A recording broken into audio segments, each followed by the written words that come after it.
যেই নবীজিকে বলো ইয়া নবী সালাম আলাইকা কওয়া যাবে না, তোমরা যেই নবীজির সালাম দাঁড়ায় দেওয়া বেদাত বলো, তোমরা যেই নবীজি বলো মাটির মানুষ, তোমরা যেই নবীজি গায়েব জানে না বলে বলো, তোমরা যেই নবীজি হাজির নাজির পারে না বলে বলো, তোমরা যেই নবীজির জিয়ারত বেদাত বলে বলো, সেই নবীর নয়, সেই নবীর স্যান্ডেলও নয়, সেই নবীর স্যান্ডেলের নকশা আমাকে পায়খানার থেকে ইমামতির মুসল্লায় আনছে।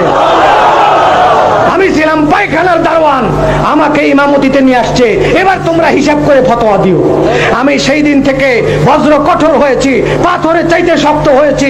আমার নবীর ইশকের বিরুদ্ধে ফতোয়া আমি ঝাঁটা দিয়ে সোজা করি, আমি ঝাঁটা মারি ফতোয়া, সে যে কোনো ফতোয়া হোক।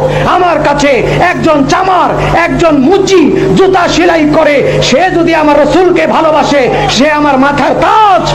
আর আমার কাছে সারা বিশ্বের শ্রেষ্ঠ কোন মুফতি, সে যদি আমার রসুলের ইশকের বিরুদ্ধে ফতোয়া দেয়, সে আমার জুতার সুতরাং। এর চেয়ে বেশি আমি কিছু মনে করি না। ভিডিওটি ভালো লাগলে অবশ্যই লাইক কমেন্ট করবেন, বেশি বেশি শেয়ার করে অন্যজন মানুষকে দেখার সুযোগ করে দেবেন। হুজুরের কথাগুলা কেমন লাগছে আপনাদের অবশ্যই মূল্যবান মতামত জানিয়ে যাবেন। ভালো থাকবেন, সুস্থ থাকবেন, পরবর্তী ভিডিওর জন্য অপেক্ষায় থাকবেন। আসসালামু আলাইকুম ওয়া রাহমাতুল্লাহি ওয়া বারাকাতুহু।